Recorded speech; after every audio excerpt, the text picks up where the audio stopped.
Welcome back, everyone. This is the X Zone. I am Rob McConnell, coming to you from our broadcast center and studios in Niagara, Ontario, Canada. If you'd like to send me an email, xzone@xzoneradiotv.com, on all social media sites, X-Zone Radio TV. To find out about the programming we have available for you, 7/24/365 on the X-Zone TV channel, visit www.simultv.com, and for the X-Zone Broadcast Network, visit www.xzbn.net. You know, I've been doing this show now for 30 years, and I've seen people come and go, not only broadcasters, but many people within the paranormal parapsychology world. I've talked to some that I think are out to lunch. I talked to some that I think they would have problems remembering their name if it wasn't written on them somewhere. And then I got to thinking the other day, I was talking to my wife,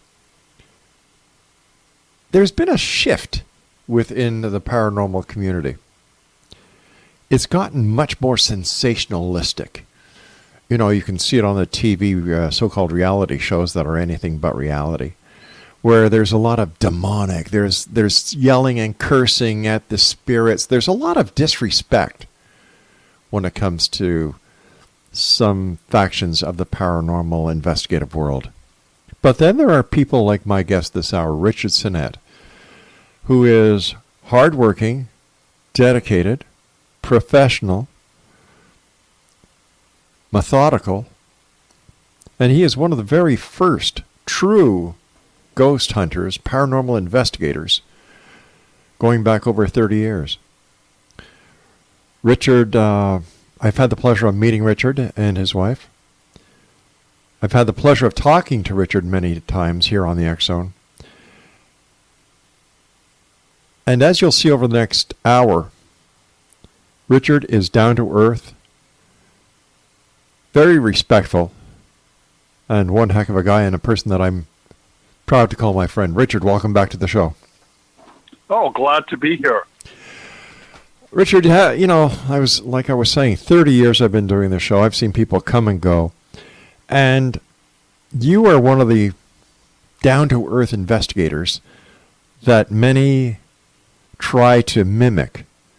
And, you know, what it's that saying that mimicry is some sort of compliment?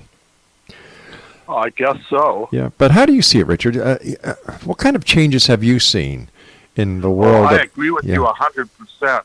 They've gotten far more sensationalistic, especially the TV shows. Yeah. Now everything's demons, everything's evil. And yes, I believe evil is out there, but it's so rare. Yeah.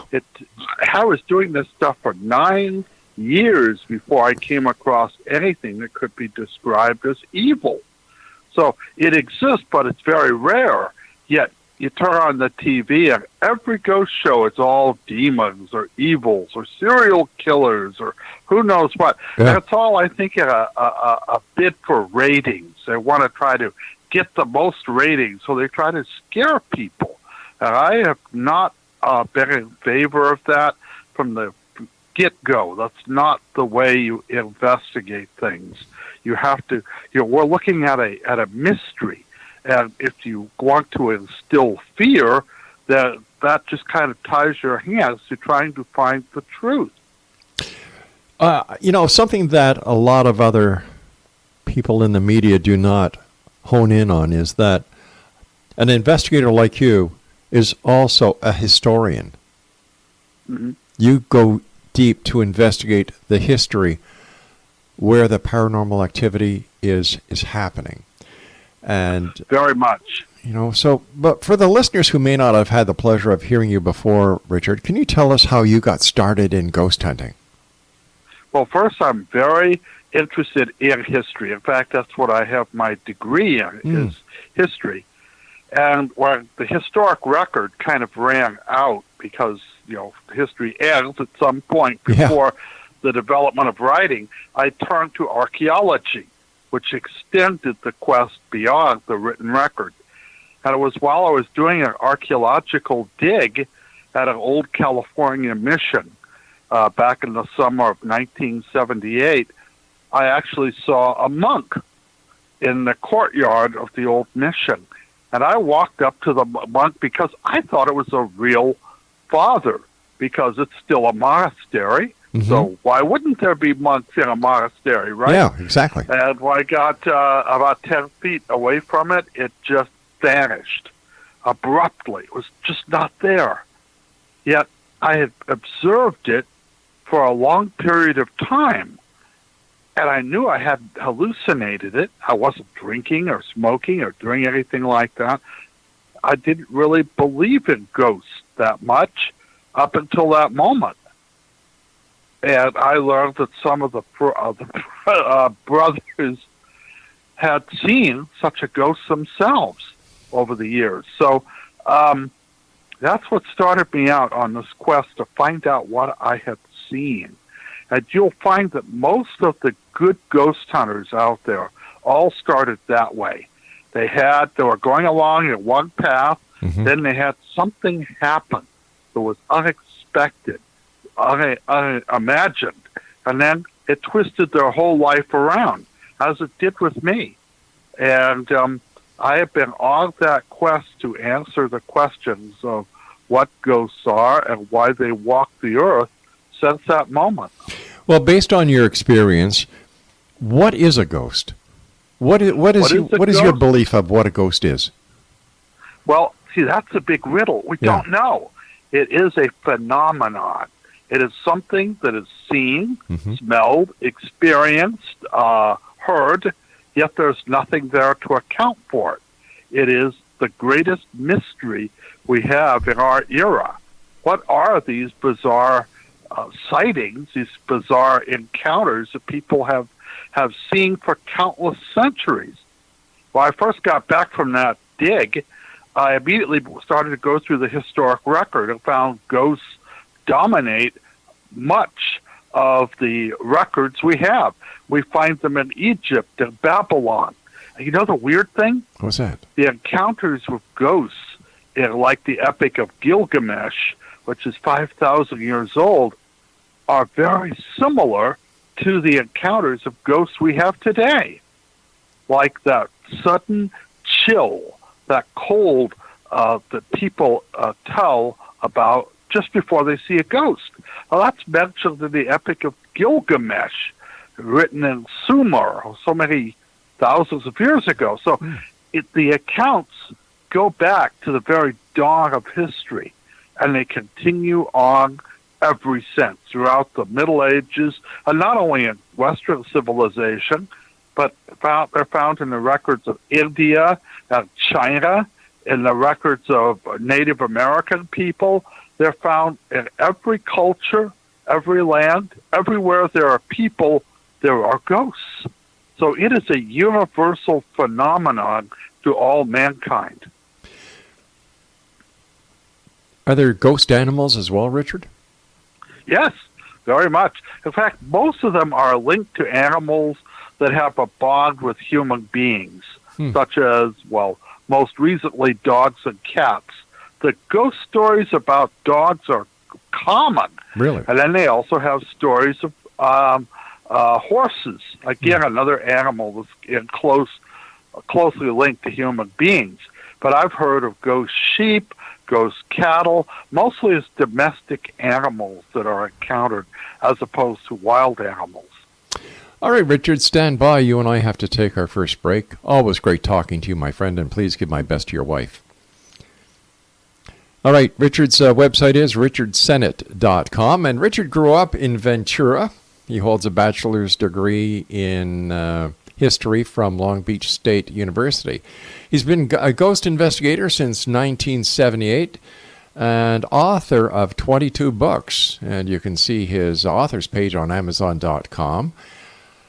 He's a busy guy, and he still gives tours, lectures, and investigates haunted locations on Facebook. He's Richard Sennett, Ghost Hunter, and once again, his website is All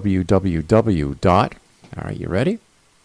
Are you sure? richardsennett.com. I'll be back on the other side of this commercial break as we continue this interesting hour with one of the original ghost investigators, paranormal researchers. He was there when this all started. He knows what he's talking about. And if you're a beginner or if you want to learn how to be a credible paranormal investigator, this is one of the many people that you can learn from. www.richardsennett.com. I'm Rob McConnell. I'll be back on the other side of this break. Don't go away.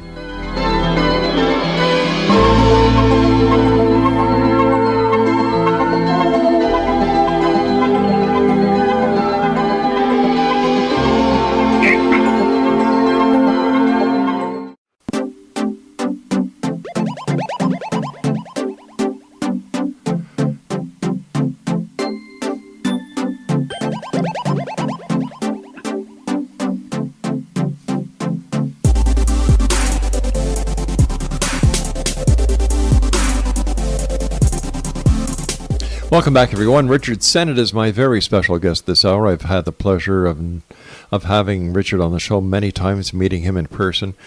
And like I said, he is one of the original paranormal investigators that was at the beginning of this new age of paranormal investigations.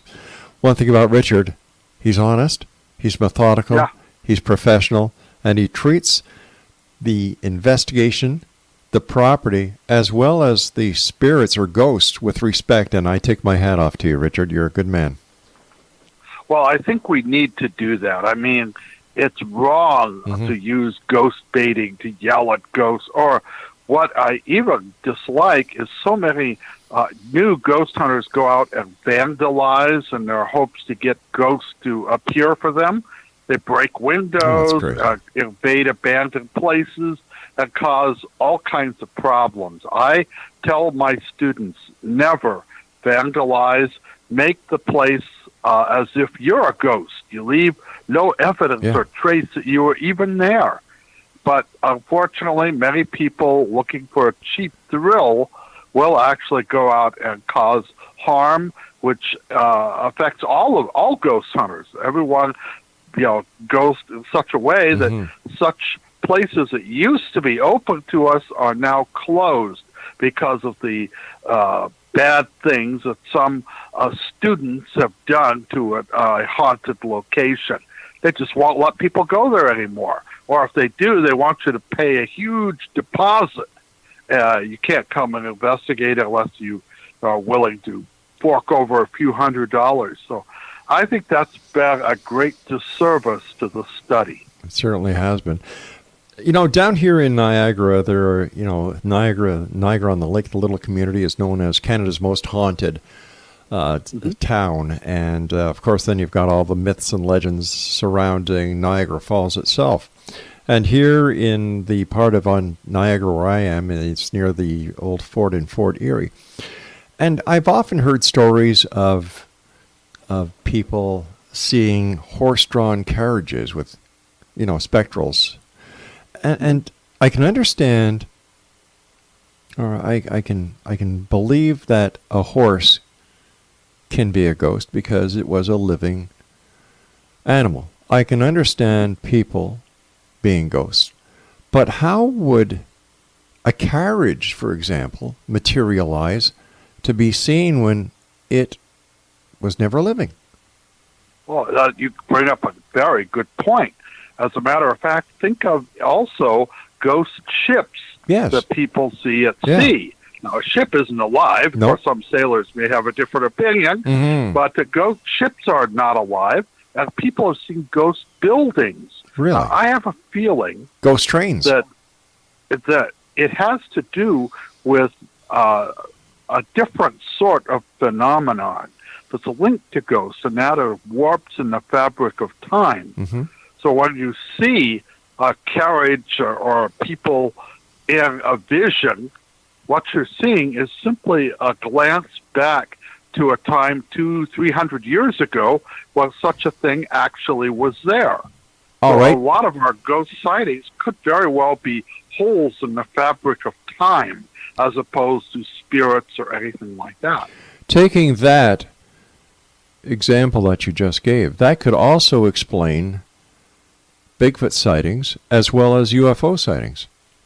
Very much. I mean, if we can see back to the 16th century, you can see ahead. Why not look forward to the 25th?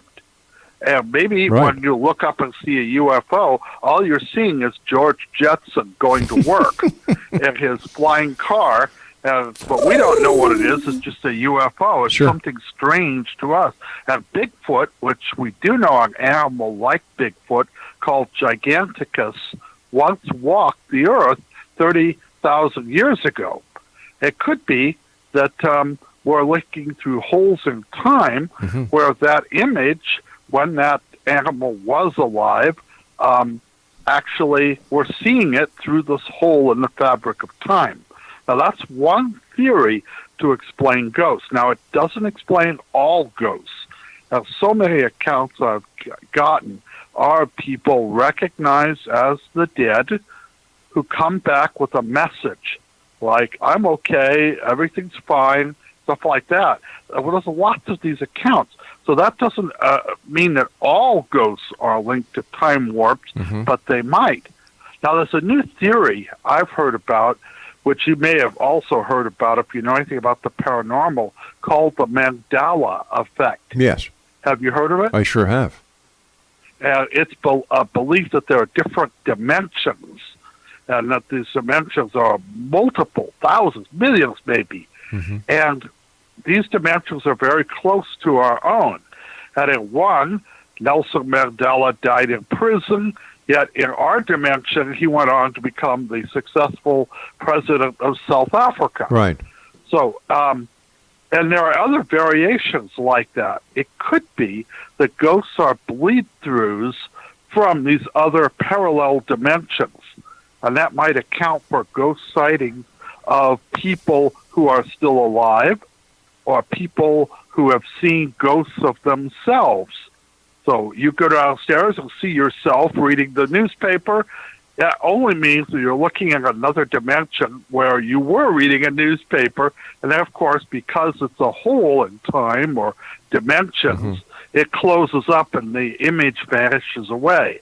So that might also account for Bigfoot and UFOs and a variety of other phenomena. So that would explain doppelgangers as well. Very much. But we don't know. But I've always maintained that when we get to the root cause of ghosts and haunted houses, it's going to be at the very fabric, the basis of reality itself. And I think this might account for, if not all ghost sightings, at least some of them. In your opinion, what is the state of ghost hunting today, Richard? Oh, I think it's in a sad state.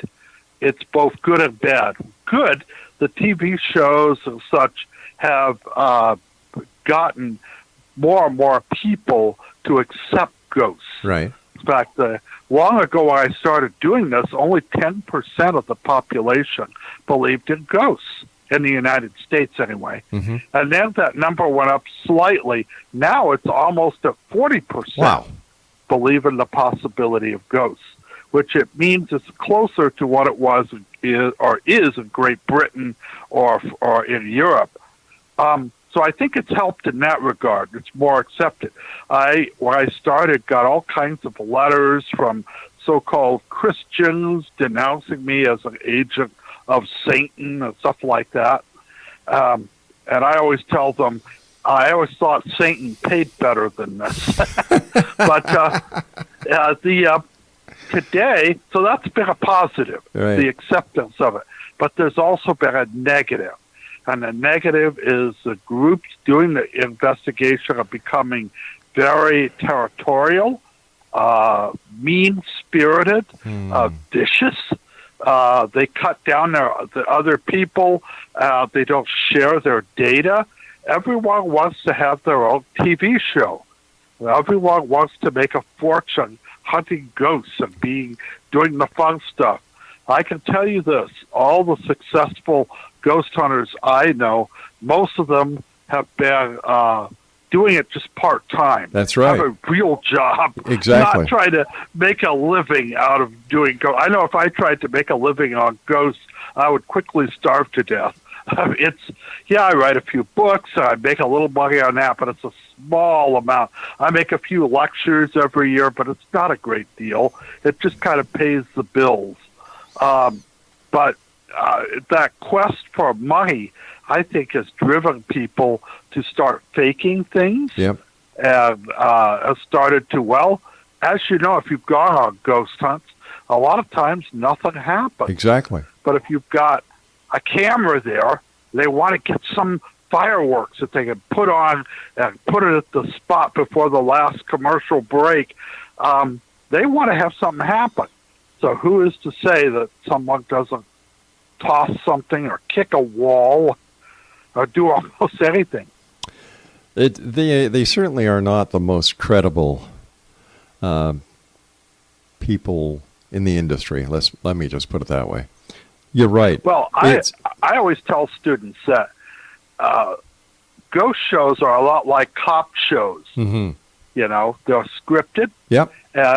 In real police work, you don't solve the case in 1 hour. Oh God, no! And dogged work. Yeah, and I know for a fact when I was on the police force that there were many times in solving a crime that entailed days and days and days of surveillance where nothing happened. Mm-hmm.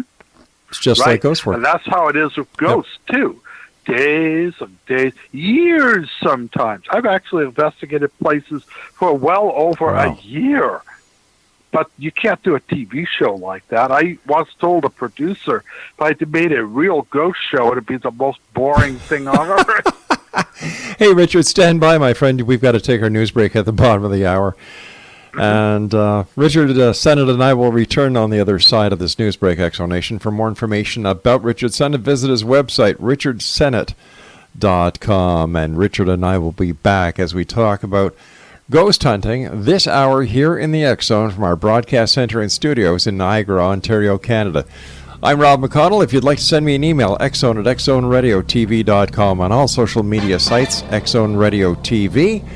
And Richard and I return to talk about ghosts and things that bump in the night. Don't go away.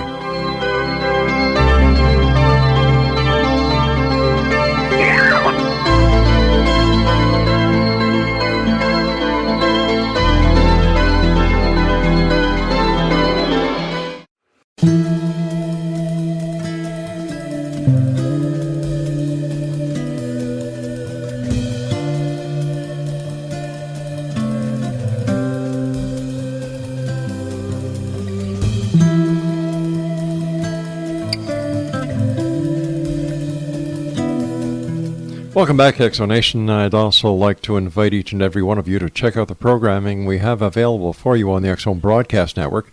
7/24, 365, totally free of charge. We don't charge for any of our shows that are on the X Zone Broadcast Network, and they include Know the Name with Ronlyn Wyeth. Let me see here. Miracles, Oracles with Cooch Daniels. Connecting with Coincidence with Dr. Bernie Beitman, Mission Evolution with Gwilda Wiyaka. Imagine More Success with Cindy Hendricks and Thomas Hides. A Different Perspective with Kevin Randall. Cal's Corner with Cal Korf. And, of course, the X Zone radio and TV show, as well as other specials that we put on a daily basis. That's at www.xzbn.net. Richard Sennett is my guest. And we're talking about ghost hunting and the paranormal this hour. If you'd like to get more information about Richard, visit his very informative website at www.richardsennett.com. Richard, in all your years of investigating, where, in your opinion, is the most haunted place that you have been? Oh, there have been quite a number of them. In fact, if I was to list the most haunted house in the world, it'd have to be the Tower of London. Wow. In Great Britain. And, of course, in the Americas, down in Jamaica, where they've just suffered a terrible earthquake. That's right, yeah.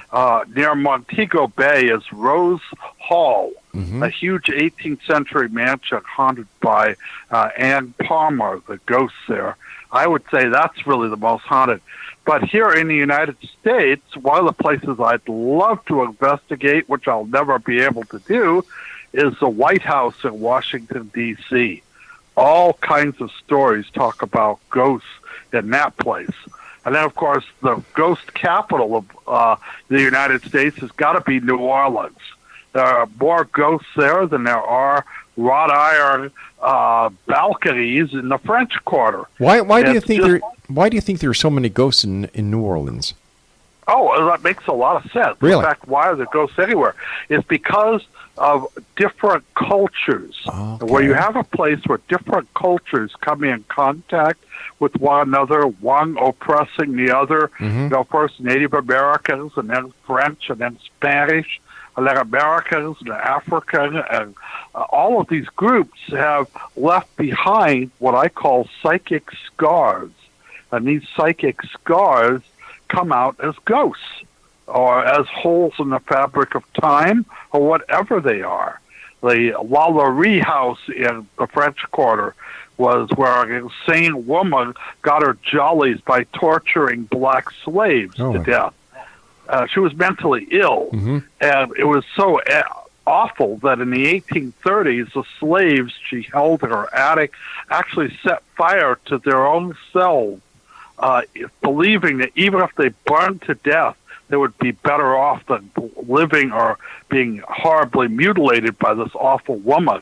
And of course, the fire department put the fire out, and when they saw what she had done, she was driven out of town by people who, even though slavery existed, mm-hmm. this was beyond the pale. This is not right. But the ghosts there have been seen and experienced countless times. So all kinds of good stuff for New Orleans, if you like ghost hunting, that is. But here in California, the most haunted thing around is the Queen Mary, the old ship down in Long Beach. Can you share with us some of the, yeah. No, I was going to ask you to share some of your experiences there. Oh, I have done some of the best seances there. And I worked with Peter James, the psychic, there on several occasions. Wonderful man, by the way, salt of the earth. We were there. We actually heard a laugh. We also heard a large door close. But when we checked, it was rusted shut. It couldn't have closed. It was physically impossible. But we saw and heard it. And it is quite remarkable. I've heard footsteps there. And once in one of the rooms on M deck, which is the most haunted deck, my wife and I saw a figure of a woman materialize in front of the mirror. And my wife woke me up and said, "Do you see her?" And I go, what? It's the middle of the night, right? Yeah, exactly. I said, "Do you see the woman?" And it looked like she was wearing a slip, but she was wearing a ballroom dress from the 1930s. And my wife talked to her, and it was really quite amazing. And she told her story that she had met a man on the Queen Mary. They were going to be married, but then he had died at Dunkirk in the war before they could be wed. And she had killed herself by sticking her head in the oven and gassed herself. And now she's haunting the Queen Mary because it was the time where she met her one love, and she was hoping to meet him again. And my wife spoke to her, and then she just vanished away. It was quite amazing. I've had lots of reports of things like that on that old ship. Why yes. Why is the Queen Mary so haunted? Well, I think any old ship that has that age about it is haunted. But lots of people passed away on the boat, had traumatic events happen there. All sorts of memories are circulating. And these memories are not dissipated. They're absorbed by the environment, and I think they play back in some way. And that's why we keep encountering stuff right there. But any place where you've got drama going on, like a theater, for instance, you're going to have ghosts. And out here in Hollywood, every one of the major Hollywood studios, everyone is haunted by at least one ghost. Some have many times more. Have you done investigations in the studios in Hollywood? Oh, yeah. What have you found, Rich? In fact, my family came to California in 1921 to make movies. Really? And then they went to Hollywood, and all of my family had been involved in the movie business, not in front of the cameras, but behind them. They built sets. In fact, my grandfather actually built some of the sound stages at the MGM lot, which is now Sony Pictures.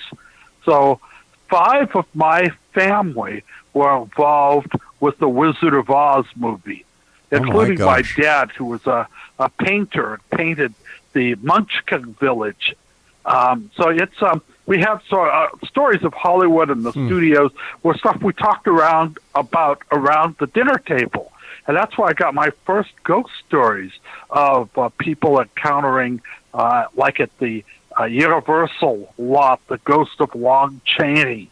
And people had encountered a ghostly woman and all sorts of different stuff. They all have different stories of ghosts in them, but they don't like to talk about them. What? Because, why do they not want to talk about them? Yeah. Actors are notoriously superstitious. And if they hear there's a ghost on a soundstage, they don't want to work there. Wow. And the studios they want to make money. That's what they're all about, making money. Yeah. And so they don't care about ghosts. They don't care about anything. They don't care about a particular actor's hang-ups. They just want to make the movie and make money. And so they like to step on the ghost stories as much as they can. But some are so well known that you can't do that anymore. So in your opinion, would Lon Chaney be the most famous ghost of Hollywood? Oh, no. The most famous of all time has to be Rudolph Valentino. Wow. Who died at the age of 31. He was a heartthrob of the nation, one of the first superstars of cinema back when they were silent. And his ghost is seen all over Hollywood, including the old Paramount studios where he made films long ago. So it's something that his ghost has been seen over and over again near the place where he's entombed, the restaurants he went to, which are still in business, his former home, his former haunts. They all have encountered the ghost of Valentino. Fascinating stories from Richard Sennett, who is our guest of this hour, Exonation. If you'd like more information about Richard, visit his website at www.richardsennett.com. How many books have you written up to date, Richard? 22? 22, yeah. And actually, I've written a whole lot more. I've written about 75. Wow. But I only count the ones that get published. Understandable. And some of the ones I've written really aren't very good. I'm kind of glad that they didn't get published. So, but I write in all genres. I write ghost books, of course, they're most favored. But I also write murder mysteries, and I even wrote a biography of the murder mystery writer Earl Stanley Gardner, whom I met many years ago. So I've done a lot of different types of writing. I've even written a couple of plays. I've had the good fortune of having them put on. So it's, I enjoy writing. It's like therapy for me. All right, Richard, stand by, my friend. You and I must take our final break for this hour. And once again, Exonation, if you'd like to find out more about Richard, visit www.richardsennett.com, and his books are available on Amazon. This is The Exxon. I am Rob McConnell, and we'll be back wrapping up this hour from our broadcast station, center, corporate offices, studios in Niagara, Ontario, Canada, on the other side of this break.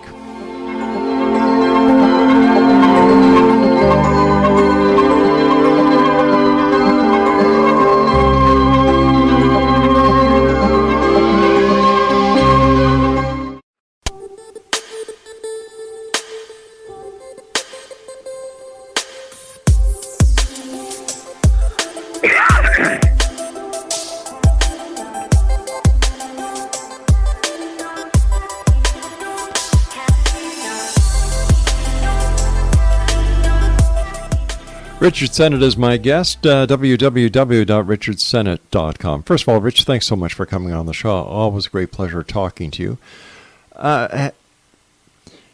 What is the oldest ghost that has been seen in modern times? Well, oddly enough, there have been a number of ghost sightings in Europe, especially in Rome, where people have encountered what appears to be ancient Romans as ghosts. Also, there's a famous case in York, England, where people have encountered ancient Roman soldiers in the gatehouse of that old city. So it could be, that's a big theory. There's a point of view that ghosts have a lifespan of about 300 to 400 years. Then after that, they just vanish. But it could be that some ghosts can skip through time. So they can appear and then jump 50 years into the future, which might extend their lifespan. We don't know that. There's a lot of this theory. We're just guessing. As I say, if it's linked to time warps, why wouldn't it be possible to go and look back to the days when Rome was great, or Victorian England, or revolutionary United States? That puts a whole new way of looking at the world if you could just slip through time. Yeah, I would, as a historian, I would love to do that. I wouldn't want to stay back there in time, but I would like to just take about an hour or two and walk around 1940 Los Angeles, or 1820 Boston, or even Toronto. That reminds me of Mr. Peabody and his time machine. Very much. Now, the theory is that we can travel in time, but unfortunately, it looks like we can only go one direction, and that is forward. We can't go back. But if you go forward, how can you come back? Yeah, well, that's the whole thing. Right. It seemingly, according to new physics, it's not possible. But who knows? Maybe they'll be able to solve that riddle someday. Or, as I say, maybe we can go into other dimensions. Yeah. And the dimensions might be different from our own, or they might be similar, or they might be dramatically different. Like in another universe, maybe, Hitler won World War II and created some strange, bizarre Nazi universe. Or maybe the communist won and the United States became part of a Soviet empire. It's hard to ascertain what might be in these other dimensions. Richard, we've heard so many times about the ghosts going to the light or being sent to the light. If a ghost has a lifespan of approximately 300 years that we were talking about before, why is it necessary to send them to the light?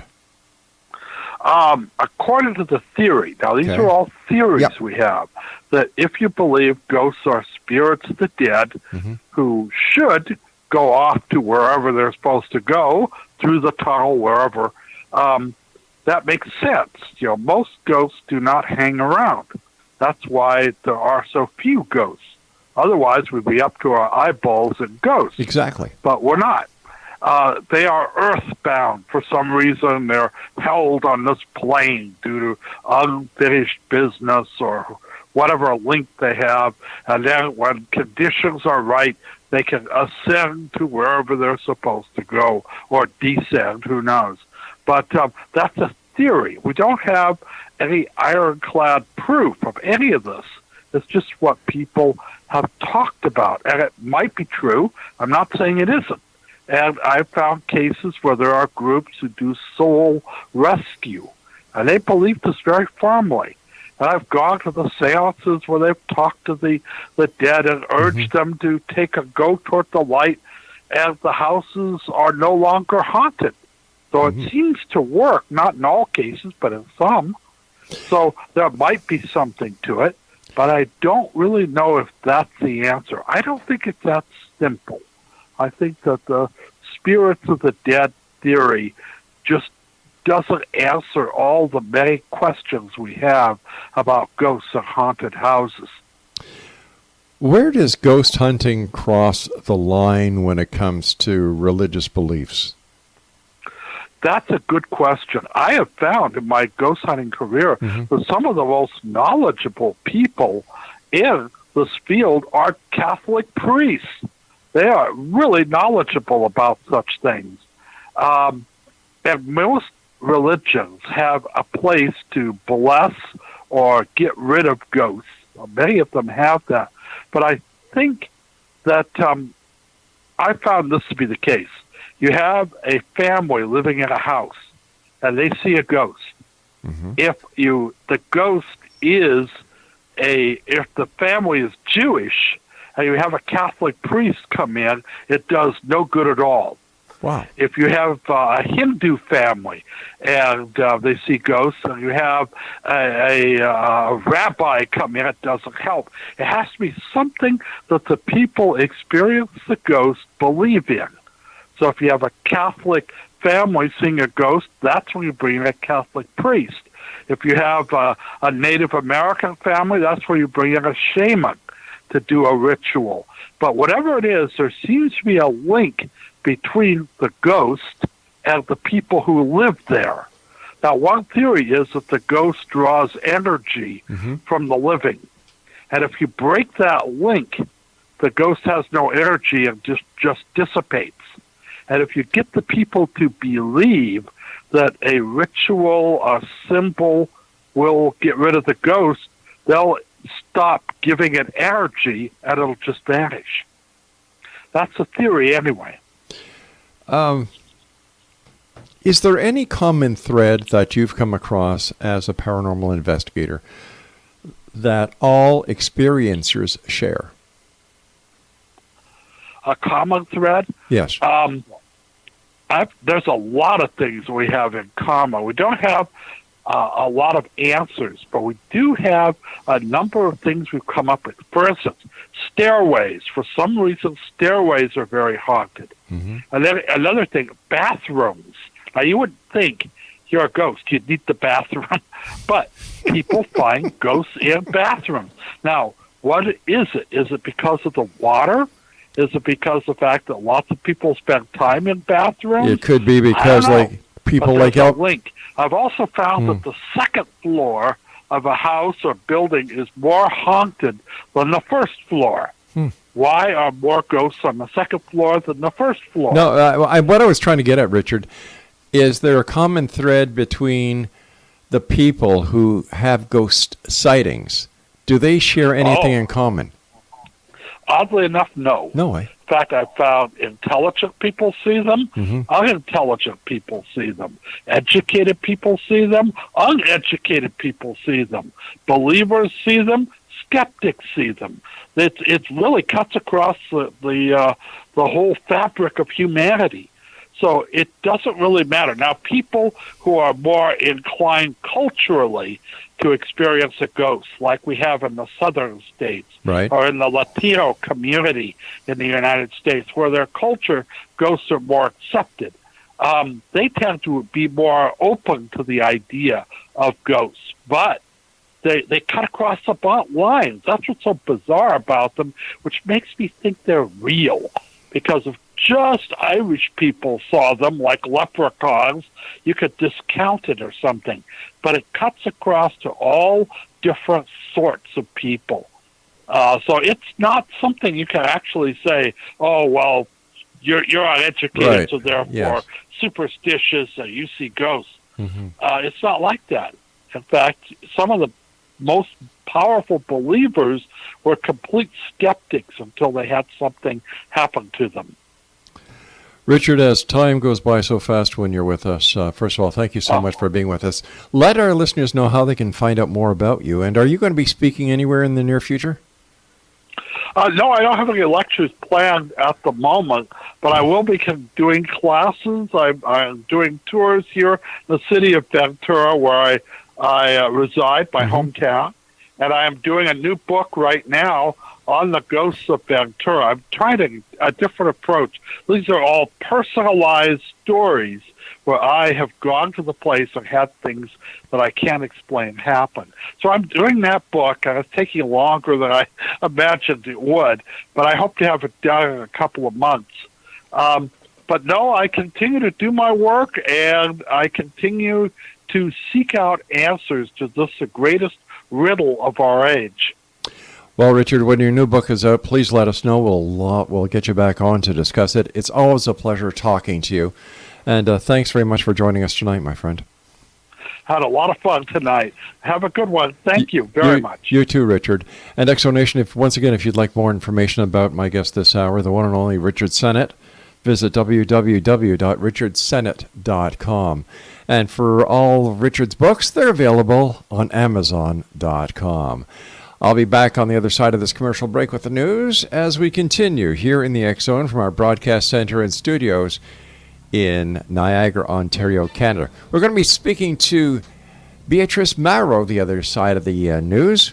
She is the Hollywood psychic. I'm Rob McConnell. Don't go away, because you're going to want to hear what Beatrice has to say about the who's who of Hollywood.